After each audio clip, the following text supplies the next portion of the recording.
कुंभ राशि बंधुगण मई मासर आगामी 7 दिन मध्य एक नूतन पर्याय आरंभ होगाकू जाउछि। एही 7 दिन अवधि मध्य आपण किछि बड़ शुभ खबर पाइबे। आपणकर पारिवारिक जीवन मध्य 5टी प्रमुख आश्चर्यजनक खबर मिलिबो। एही आगामी 7 दिन आपणक पई अत्यंत भाग्यशाली हेबो। यह अत्यंत शुभ संकलन द्वारा चिन्हित एवं आपण बहुत सकारात्मक संकेत पाइबाकू जाउछंती। आपण 5टी बड़ शुभ खबर पाइबे। केउ निर्दिष्ट क्षेत्र रे आपण सेही शुभ खबर गुड़िक पाइबे एवं एही सप्ताह मध्य आपण केउ शुभ संकेत आशा करि परिबे। आमे एही वीडियो रे ए सब विषय रे आलोचना करिबो।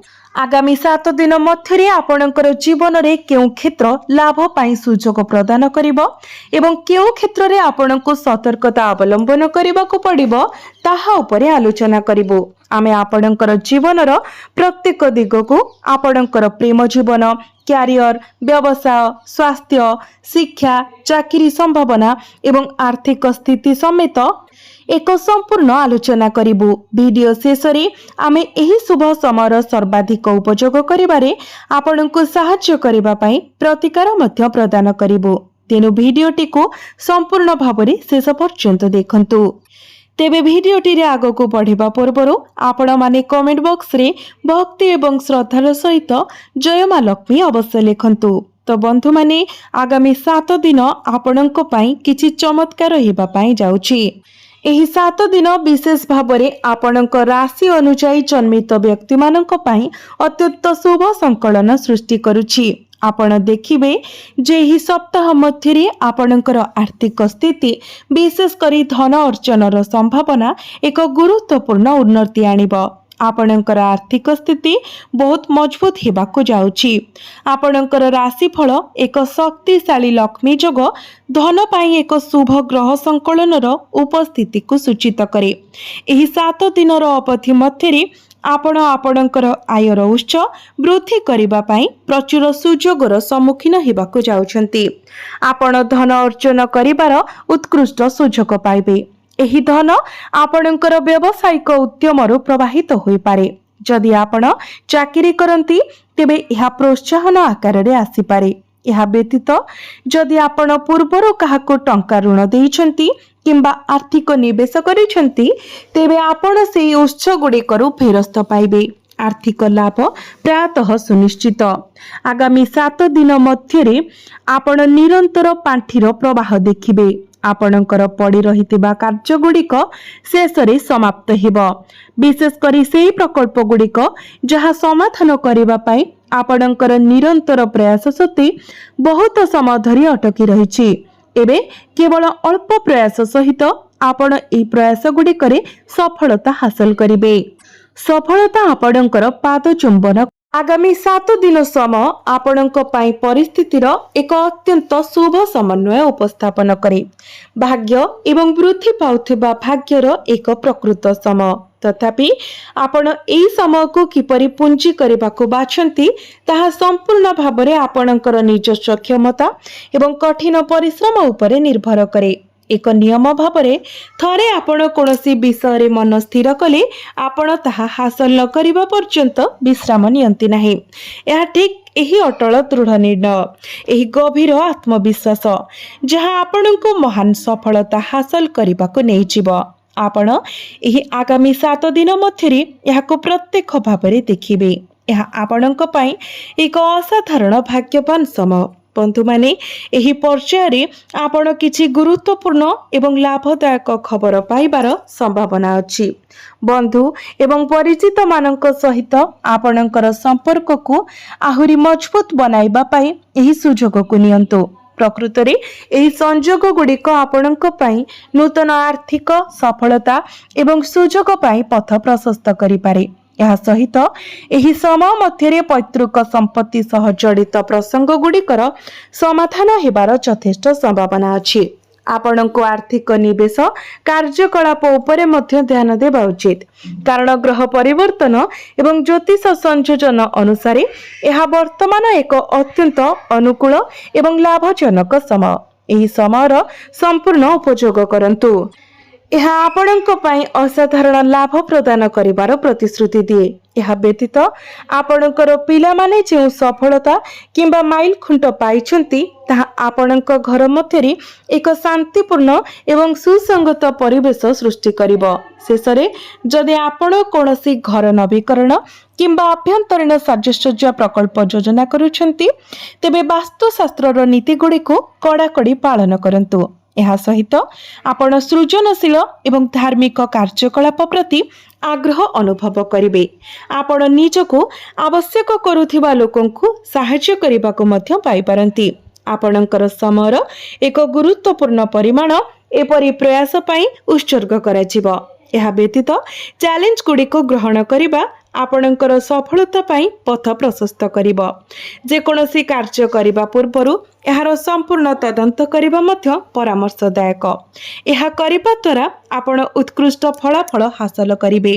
ସେହି ସମୟରେ ସମାଜ ମଧ୍ୟରେ ଆପଣଙ୍କର ପଦପ୍ରତିଷ୍ଠା ବୃଦ୍ଧି ପାଇବ। ଆପଣ ଜଣେ ବନ୍ଧୁଙ୍କ ଅସୁବିଧା ସମୟରେ ତାଙ୍କୁ ସମର୍ଥନ କରିବେ, ଯାହା ଆପଣଙ୍କୁ ଆନ୍ତରିକ ପରିପୂର୍ଣ୍ଣତାର ଗଭୀର ଭାବନା ଆଣିବ। ଏହା ବ୍ୟତୀତ ଆପଣଙ୍କର ନୀତି ଏବଂ ମୂଲ୍ୟବୋଧ ଉପରେ ଦୃଢ଼ ରହିବା ଦ୍ୱାରା ସମାଜ ମଧ୍ୟରେ ଆପଣଙ୍କର ପ୍ରତିଷ୍ଠା ଆହୁରି ବୃଦ୍ଧି ପାଇବ। ଆପଣଙ୍କର ଗୁରୁଜନମାନଙ୍କର ଆଶୀର୍ବାଦ ଏବଂ ସ୍ନେହ ଆପଣଙ୍କ ସହିତ ରହିବ।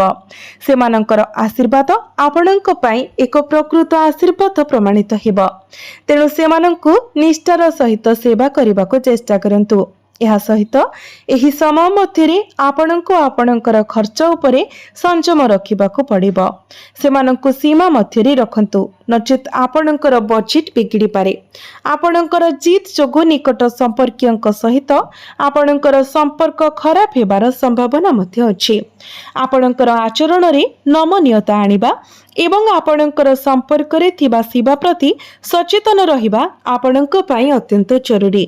ଏହା ବ୍ୟତୀତ ଏହି ସମୟରେ ଆପଣଙ୍କୁ ଆପଣଙ୍କ ପିଲାମାନଙ୍କ ପ୍ରତି ଅଧିକ ଧ୍ୟାନ ଦେବାକୁ ପଡ଼ିବ। ଆପଣଙ୍କର ପିଲାମାନେ ଯେଉଁ ନକାରାତ୍ମକ ସାଥିରେ ଅଛନ୍ତି, ସେଥିପାଇଁ ଆପଣ ଚିନ୍ତା ଅନୁଭବ କରିପାରନ୍ତି। ତଥାପି ଆପଣଙ୍କର ଜ୍ଞାନ ଏବଂ ସଠିକ୍ ବିଚାର ମାଧ୍ୟମରେ ଏହି ସମସ୍ୟାର ସମାଧାନ ଶେଷରେ ବାହାରି ଆସିବ। ଏପରି ସମୟ ମଧ୍ୟ ଆସିପାରେ ଯେତେବେଳେ ଆପଣଙ୍କର ପ୍ରତିଦ୍ୱନ୍ଦ୍ୱୀମାନେ ଆପଣଙ୍କ ପାଇଁ ଅସୁବିଧା ସୃଷ୍ଟି କରନ୍ତି।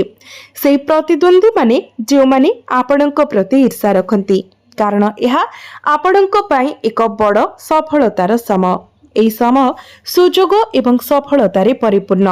ଏହା ଦେଖିବା ପରେ ଆପଣଙ୍କର ବିରୋଧୀମାନେ ଯେଉଁମାନେ ଈର୍ଷା କରନ୍ତି ଆପଣଙ୍କ ପାଇଁ ଅସୁବିଧା ସୃଷ୍ଟି କରିବାକୁ ଚେଷ୍ଟା କରିପାରନ୍ତି। ତଥାପି ଆପଣଙ୍କୁ ଆପଣଙ୍କର ଆତ୍ମବିଶ୍ୱାସ ବଜାୟ ରଖିବାକୁ ପଡ଼ିବ। ଶେଷରେ ବିଜୟ ଆପଣଙ୍କର ହେବ। ଆପଣ ଆପଣଙ୍କର ଯୋଜନାଗୁଡ଼ିକୁ ସଫଳତାର ସହିତ କାର୍ଯ୍ୟକାରୀ କରିବା ପୂର୍ବରୁ କିଛି ବାଧା ସୃଷ୍ଟି ହୋଇପାରେ, କିନ୍ତୁ ଆପଣଙ୍କର ଅଟଳ ଆତ୍ମବିଶ୍ୱାସ ଶେଷରେ ଆପଣଙ୍କୁ ମହାନ ସଫଳତା ଆଡ଼କୁ ନେଇଯିବ। ସମସ୍ତ ଚିନ୍ତାକୁ ସମ୍ପୂର୍ଣ୍ଣ ଭାବରେ ପରିତ୍ୟାଗ କରନ୍ତୁ। ବୁଝନ୍ତୁ ଯେ ଚିନ୍ତା କରିବାର କୌଣସି ଆବଶ୍ୟକତା ନାହିଁ, କାରଣ ଆପଣଙ୍କର ଆତ୍ମନିଶ୍ଚିତତା ଗୁରୁତ୍ୱପୂର୍ଣ୍ଣ ସଫଳତା ପାଇଁ ପଥ ପ୍ରସ୍ତୁତ କରିବ। ଏହା ବ୍ୟତୀତ ଆପଣଙ୍କର ପ୍ରେମ ଜୀବନ ଏବଂ ଘରୋଇ କ୍ଷେତ୍ର ବିଷୟରେ, ଏହା ପରିବାର ମଧ୍ୟରେ ବିବାହ ସମ୍ବନ୍ଧୀୟ ଉତ୍ସବ ଭଳି ଶୁଭ ଘଟଣାଗୁଡ଼ିକ ହେବା ଯୋଜନା କରାଯିବା ପାଇଁ ଏକ ଅନୁକୂଳ ସମୟ। ସମ୍ପର୍କୀୟ ଏବଂ ଭାଇ ଭଉଣୀଙ୍କ ସହିତ ପାରସ୍ପରିକ କ୍ରିୟା ଆନନ୍ଦମୟ ପରିବେଶକୁ ଆହୁରି ବୃଦ୍ଧି କରିବ। ଯଦିଓ ଆପଣଙ୍କର ବ୍ୟସ୍ତ ସମୟସୂଚୀ ଆପଣଙ୍କୁ ଆପଣଙ୍କର ପରିବାରର ଯତ୍ନ ନେବା ପାଇଁ ପର୍ଯ୍ୟାପ୍ତ ସମୟ ଉତ୍ସର୍ଗ କରିବାରେ ବାଧା ସୃଷ୍ଟି କରିପାରେ, ଆପଣଙ୍କର ଜୀବନସାଥୀ ଏବଂ ପରିବାରର ସଦସ୍ୟମାନେ ପରିସ୍ଥିତିକୁ ବୁଝିବେ ଏବଂ ଆପଣଙ୍କୁ ସେମାନଙ୍କର ପୂର୍ଣ୍ଣ ସମର୍ଥନ ପ୍ରଦାନ କରିବେ। ଏହା ସହିତ ଏକାଠି ବସି ଶାନ୍ତିପୂର୍ଣ୍ଣ ଭାବରେ ଯେକୌଣସି ଘରୋଇ ସମସ୍ୟାର ସମାଧାନ କରନ୍ତୁ ଏବଂ ଘର ପରିବେଶକୁ ଖୁସି ରଖିବା ପାଇଁ ମନୋରଞ୍ଜନ କାର୍ଯ୍ୟକଳାପ ଯୋଜନା କରନ୍ତୁ। ଆପଣ ଆପଣଙ୍କ ବୈବାହିକ ଜୀବନର ଖୁସି ସୁନିଶ୍ଚିତ କରିବାରେ ଏକ ବିଶେଷ ଗୁରୁତ୍ୱପୂର୍ଣ୍ଣ ଭୂମିକା ଗ୍ରହଣ କରିବେ। ଆପଣଙ୍କର ପ୍ରେମ ସମ୍ପର୍କରେ କୌଣସି ତିକ୍ତତା ପ୍ରବେଶ କରିବାକୁ ଦିଅନ୍ତୁ ନାହିଁ। ଏକ ସୁଖଦ ଏବଂ ସ୍ଥିର ଆଚରଣ ବଜାୟ ରଖନ୍ତୁ। ଏହି ସମୟ ମଧ୍ୟରେ ଆପଣଙ୍କର ପ୍ରେମ ଜୀବନ ଅସାଧାରଣ ଭାବରେ ପରିପୂର୍ଣ୍ଣ ହେବାକୁ ଯାଉଛି। ଏହି ସମୟରେ ଚିନ୍ତାର କୌଣସି ଆବଶ୍ୟକତା ନାହିଁ। ଏହା ଆପଣଙ୍କର ପ୍ରେମ ଜୀବନ ପାଇଁ ଏକ ସୁନ୍ଦର ପର୍ଯ୍ୟାୟ। ଆପଣ ଏହି ସୁଯୋଗକୁ ଆପଣଙ୍କର ପରିବାର ସଦସ୍ୟଙ୍କ ସହିତ କିଣାକିଣି କରିବାକୁ କିମ୍ବା ରାତ୍ରି ଭୋଜନ ପାଇଁ ବାହାରକୁ ଯିବାର ମଧ୍ୟ ପ୍ରତିଶ୍ରୁତି ଦେଇପାରନ୍ତି। ସଂକ୍ଷେପରେ ଏହା ଏକ ଆନନ୍ଦଦାୟକ ସମୟ ହେବାର ପ୍ରତିଶ୍ରୁତି ଦିଏ। ଆପଣଙ୍କର ପ୍ରେମ ଜୀବନ ପାଇଁ ଉତ୍କୃଷ୍ଟ ଏବଂ ଘରୋଇ ଦୃଷ୍ଟିକୋଣରୁ ଆପଣଙ୍କର ପରିବାର ସହିତ ବିତାଇବା ପାଇଁ ଏକ ପ୍ରକୃତ ସୁନ୍ଦର ସମୟ। ଏହି ପର୍ଯ୍ୟାୟରୁ ସମସ୍ତେ ପ୍ରଚୁର ଲାଭ ପାଇବେ। ବନ୍ଧୁମାନେ ଆପଣଙ୍କର ବ୍ୟବସାୟ କିମ୍ବା ବାଣିଜ୍ୟ ପ୍ରୟାସକୁ ଫେରିବା, ଆପଣଙ୍କର ବୃତ୍ତିଗତ କ୍ଷେତ୍ରରେ କୌଣସି ନୂତନ କାର୍ଯ୍ୟ କରିବା ପୂର୍ବରୁ ଜଣେ ଅଭିଜ୍ଞ ବ୍ୟକ୍ତିଙ୍କର ପରାମର୍ଶ ନେବା ପରାମର୍ଶଦାୟକ। କାରଣ କିଛି ନିଷ୍ପତ୍ତି ଭୁଲ ପ୍ରମାଣିତ ହେବାର ସମ୍ଭାବନା ଅଛି କିମ୍ବା ଏକ ବିପଦ। ଛାତ୍ରମାନେ ମଧ୍ୟ ଧ୍ୟାନ ଦେବା ଉଚିତ।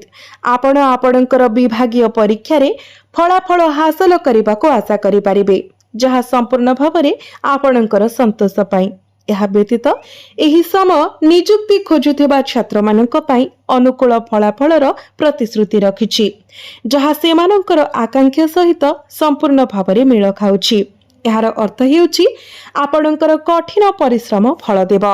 ଛାତ୍ର ଏବଂ ବ୍ୟବସାୟ ବାଣିଜ୍ୟ ସହ ଜଡ଼ିତ ଲୋକଙ୍କ ପାଇଁ ଯେପରି ଆମେ ପୂର୍ବରୁ ଉଲ୍ଲେଖ କରିଛୁ, ଆପଣଙ୍କୁ ନିଶ୍ଚିତ ଭାବରେ ଆପଣଙ୍କର ବୃତ୍ତିଗତ କ୍ଷେତ୍ରରେ ଅଭିଜ୍ଞ ବ୍ୟକ୍ତିମାନଙ୍କର ପରାମର୍ଶ ନେବା ଉଚିତ। ଏହା ଆପଣଙ୍କ ପାଇଁ ଲାଭଦାୟକ ପ୍ରମାଣିତ ହେବ। ଏହା ବ୍ୟତୀତ ଦୟାକରି ଏହି କଥା ପ୍ରତି ବିଶେଷ ଧ୍ୟାନ ଦିଅନ୍ତୁ, ଯେଉଁମାନେ ସହଭାଗିତା ବ୍ୟବସାୟରେ ଜଡ଼ିତ ଅନ୍ୟମାନଙ୍କ ସହିତ ମିଳିତ ଭାବରେ ପରିଚାଳିତ ଯେକୌଣସି ଉଦ୍ୟମ ସେମାନେ ଅତ୍ୟନ୍ତ ସତର୍କତାର ସହିତ ଅବଲମ୍ବନ କରିବା ଉଚିତ। ଆପଣ ପ୍ରତାରିତ ହୋଇପାରନ୍ତି। ପ୍ରକୃତରେ ଆପଣଙ୍କର ନିଜସ୍ୱ ସହଭାଗୀ ଆପଣଙ୍କୁ ବିଶ୍ୱାସଘାତକତା କରିପାରନ୍ତି। ସହଭାଗିତା ବ୍ୟବସାୟରେ ଜଡ଼ିତ ବ୍ୟକ୍ତିମାନେ କିଛିଟା ସତର୍କ ରହିବା ଉଚିତ। ମୁଁ ଏହା ସମସ୍ତଙ୍କ ପାଇଁ କହୁନାହିଁ, ବରଂ କିଛି ନିର୍ଦ୍ଦିଷ୍ଟ ବ୍ୟକ୍ତିବିଶେଷମାନଙ୍କ ପାଇଁ କହୁଛି। ସତର୍କ ଦ୍ୱାରା ମୁଁ କହିବାକୁ ଚାହୁଁଛି ଯେ ସମସ୍ତ କାର୍ଯ୍ୟ ସେ ବିଷୟରେ ସମ୍ପୂର୍ଣ୍ଣ ସଚେତନ ରହିବା ଉଚିତ। ଏହି ଉପାୟରେ ସତର୍କ ରୁହନ୍ତୁ। ଏହା ସହିତ ନିଶ୍ଚିତ କରନ୍ତୁ ଯେ ଆପଣ ନେଉଥିବା ଯେକୌଣସି ବ୍ୟବସାୟିକ ନିଷ୍ପତ୍ତି ଚିନ୍ତାଶୀଳ ଭାବରେ ଏବଂ ଉପଯୁକ୍ତ ବିଚାର ପରେ ନିଆଯାଇଛି, କାରଣ କିଛି ନିଷ୍ପତ୍ତି ସମ୍ଭାବ୍ୟ ଭାବରେ ଭୁଲ ହୋଇପାରେ। ତଥାପି ଅଧିକାଂଶ ଅଂଶ ପାଇଁ ଦୃଷ୍ଟିକୋଣ ଆପଣଙ୍କ ପାଇଁ ଲାଭଦାୟକ ରହିଥାଏ। ଏହା ସହିତ ଇଲେକ୍ଟ୍ରୋନିକ୍ସ, ଖାଦ୍ୟ ଏବଂ ପାନୀୟ, ପେଟ୍ରୋଲ ପମ୍ପ, ପେଟ୍ରୋଲିୟମ ଶିଳ୍ପ, ସୋସିଆଲ ମିଡିଆ ଏବଂ ଏହି ସବୁ କ୍ଷେତ୍ର ଭଳି ସମାନ କ୍ଷେତ୍ର ସହ ଜଡ଼ିତ ଲୋକଙ୍କ ପାଇଁ ଆପଣଙ୍କୁ ଯଥାସମ୍ଭବ ଏହି ବ୍ୟବସାୟ ଗୁଡ଼ିକର ମାର୍କେଟିଂକୁ ପ୍ରାଥମିକତା ଦେବା ଉଚିତ। ଏହାର ଅର୍ଥ କରୁଛି ଯେ ଆପଣଙ୍କର ବ୍ୟବସାୟକୁ ଆଗକୁ ବଢ଼ାଇବା ପାଇଁ ସାମାଜିକ ଗଣମାଧ୍ୟମ ଏବଂ ଡିଜିଟାଲ ମାର୍କେଟିଂ ଚ୍ୟାନେଲ ଗୁଡ଼ିକୁ ପୂର୍ଣ୍ଣ ମାତ୍ରାରେ ବ୍ୟବହାର କରନ୍ତୁ। ଏହି ପଦ୍ଧତିରୁ ଆପଣ ଗୁରୁତ୍ୱପୂର୍ଣ୍ଣ ପୁରସ୍କାର ପାଇବେ, କାରଣ ବର୍ତ୍ତମାନର ସମୟ ବ୍ୟବସାୟ ଏବଂ ବାଣିଜ୍ୟ ପାଇଁ ଅତ୍ୟନ୍ତ ଅନୁକୂଳ। ବେତନଭୋଗୀ ବୃତ୍ତିଗତ ମାନେ ଏହା ଆପଣଙ୍କ ପାଇଁ ଏପରି ଏକ ସମୟ ଯେତେବେଳେ ପଦୋନ୍ନତି, ଦରମା ବୃଦ୍ଧି ଏବଂ ଚାକିରି ସ୍ଥାନାନ୍ତର କିମ୍ବା ସ୍ଥାନ ପରିବର୍ତ୍ତନର ସୁଯୋଗ ବହୁତ ମାତ୍ରାରେ ସମ୍ଭାବନା ରହୁଛି। ପ୍ରୋତ୍ସାହନ, ବୋନସ୍ ଏବଂ ଏହିଭଳି ପୁରସ୍କାର ପାଇବାର ମଧ୍ୟ ଏକ ଦୃଢ଼ ସମ୍ଭାବନା ଅଛି। ଆପଣ ପାଇଥିବା ଆର୍ଥିକ ରିଟର୍ଣ୍ଣ ଆପଣଙ୍କର ବିନିଯୋଗ କରିଥିବା କଠିନ ପରିଶ୍ରମ ସହିତ ସମାନ ହେବ। ସଂକ୍ଷେପରେ ଏହିପରି ପ୍ରୋତ୍ସାହନ ଦ୍ୱାରା ସୁଦୃଢ଼ ହୋଇଥିବା ଆପଣଙ୍କର ଆର୍ଥିକ ସ୍ଥିତି ବହୁତ ମଜବୁତ ହେବାକୁ ଯାଉଛି।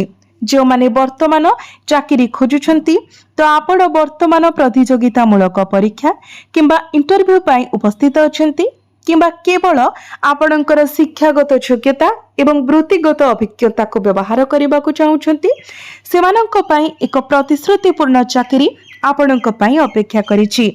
ଏକ ଭଲ କ୍ୟାରିୟରର ସୁଯୋଗ ବର୍ତ୍ତମାନ ଆପଣଙ୍କ ପାଖରେ ଅଛି। ତେଣୁ ଆପଣଙ୍କର ପ୍ରୟାସରେ ସ୍ଥିର ରୁହନ୍ତୁ, କାରଣ ଏହା ଆପଣଙ୍କ ପାଇଁ ଏକ ଉତ୍କୃଷ୍ଟ ସମୟ। ଶେଷରେ ଯେଉଁମାନେ ଏକ ସମ୍ପୂର୍ଣ୍ଣ ନୂତନ ବ୍ୟବସାୟ ଉଦ୍ୟମ ଆରମ୍ଭ କରିବାକୁ ଚିନ୍ତା କରୁଛନ୍ତି, ସେମାନଙ୍କ ବିଷୟରେ ଆପଣଙ୍କୁ ଆଉ କିଛି ସମୟ ପାଇଁ ଅପେକ୍ଷା କରିବା ଉଚିତ। ବର୍ତ୍ତମାନର ସମୟ ଆପଣଙ୍କ ପାଇଁ ଅନୁକୂଳ ନୁହେଁ। ଶେଷରେ ଯେଉଁମାନେ ଏକ ସମ୍ପୂର୍ଣ୍ଣ ନୂତନ ବ୍ୟବସାୟ ଉଦ୍ୟମ ଆରମ୍ଭ କରିବାକୁ ଚିନ୍ତା କରୁଛନ୍ତି, ସେମାନଙ୍କ ବିଷୟରେ ଆପଣଙ୍କୁ ଆଉ କିଛି ସମୟ ପାଇଁ ଅପେକ୍ଷା କରିବା ଉଚିତ। ବର୍ତ୍ତମାନର ସମୟ ଆପଣଙ୍କ ପାଇଁ ଅନୁକୂଳ ନୁହେଁ। ନୂତନ ବ୍ୟବସାୟ ଆରମ୍ଭ କରିବାର ସମୟ ଆସିଲେ ଆମେ ଆପଣଙ୍କୁ ଜଣାଇବୁ। ବର୍ତ୍ତମାନ ପାଇଁ ପରିସ୍ଥିତି ଆପଣଙ୍କର ଅନୁକୂଳ ନୁହେଁ। जदि आपण व्यवसाय जगत में उन्नति करने को जाउछंती तेबे प्रथम पदक्षेप हेउछि आपण केउ प्रकारर व्यवसाय करने को चाहुछंती ता स्पष्ट भाव में परिभाषित करबा। जदि आपण एई विषय सहित जड़ित कोनोसी कार्य करने को चाहती तेबे आपण को यह विषय सठिक ज्ञान रखिबा आवश्यक। एपरि कोनोसी तरबरिया निष्पत्ति नियंतु नहीं जहां आपणक पई क्षतिकारक होई पारे। यह व्यतीत जो माने विदेश जीवाकु चाहती सेमानकर शिक्षा ग्रहण करिबा, नियुक्ति खोजिबा किंबा व्यवसाय आरंभ करिबा सेमाने सेमानकर प्रयास जारी रखिबा उचित। प्रकृत रे किछि व्यक्ति एही समय मध्य विदेश यात्रा करिबार सुजोग पाई पारंती। आपणकर स्वास्थ्य पाई यह आपणक पाई शारीरिक सुस्थता दृष्टिकोणरू एक विशेष अनुकूल समय। आपण सम्मुखीन हेउतबा जेकोनोसी दीर्घकालीन स्वास्थ्य समस्यार समाधान हेबाकु जाउछि।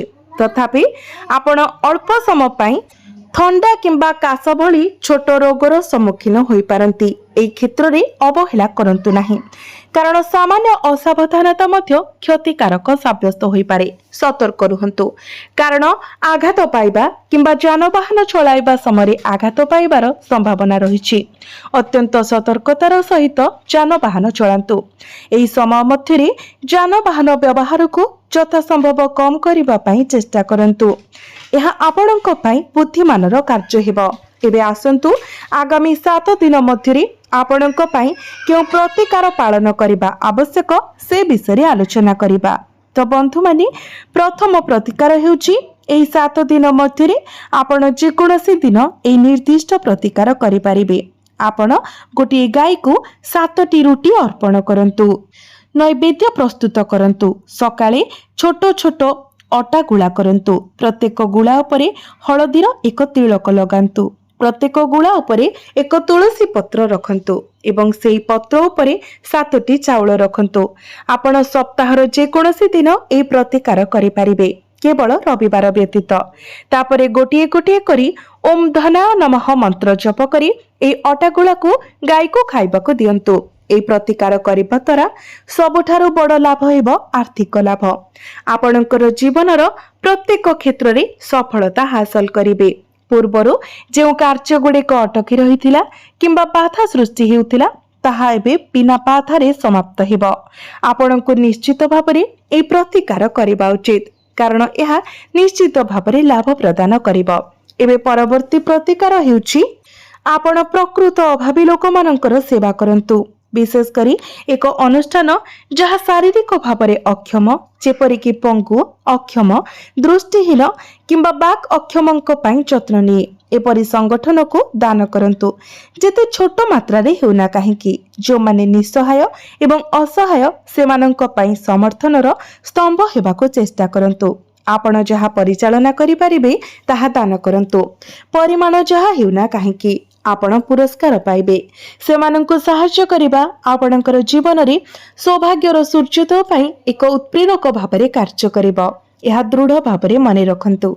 जदि एपरि एक प्रतिष्ठान को परिदर्शन करिबा संभव नुहे तेबे आपण केवल आपणक निकट आख पाखरे देखि पारिबे। आपण निश्चित भाबरे एपरि व्यक्ति मानंको पाइबे जो माने प्रकृत रे सहाय्यर अत्यंत आवश्यकता रखिछंती। सेमानंको आपण सहाय्य करंतु। माँ लक्ष्मी आपणक उपरे कृपा वर्षा करिबे। ए कार्य द्वारा स्वयं देवी लक्ष्मी आपणक प्रत्यक्ष आशीर्वाद प्रदान करिबे। ए प्रतिकार करंतु एवं आपण निसंदेह रे एहार लाभ अनुभव करिबे।